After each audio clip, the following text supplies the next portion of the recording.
Ay, hindi maliwanag pero ayun. Hi princess. Ano nga pala sasabihin ko? Ayun nga pala naalala ko nung Valentine's Day. Yung nakita mong nasa elevator kami ng isang babae. Ka-Gryffindor din natin yun. Her name is Chloe Hartley.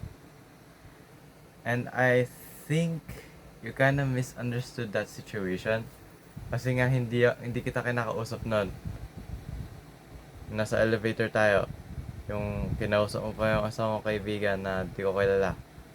Or si Pamela yata yun. Di ko. Basta, basta yun. Andun ka. Andun ako. We were going home. Kasi nga, wala lang. Gusto ko lang siya kausapin. Kasi, I don't know. My old self wanted, uh,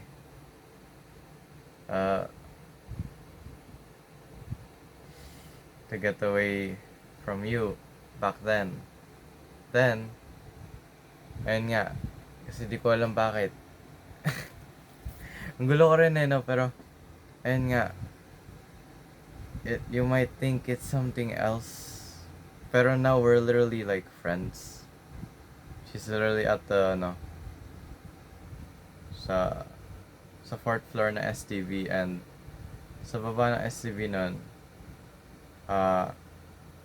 kabilang building sa BJS. Basta yun, STV 303, ako. Hindi ko alam kung ano sa kanya, basta. Sa 2G siya. 2G, sa ako naging 2A. And like, yeah. Pagkatapos nun, situation, yung scene na yun, nandun kami. Ayun nga, naglakad kami pa uwi. And hindi rin kami sabay umuwi.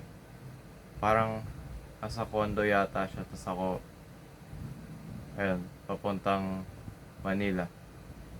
Ito yung uwian ko, ito yung bahay ko.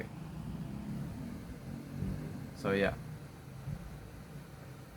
Yun lang yan, yung clarifications ko lang doon.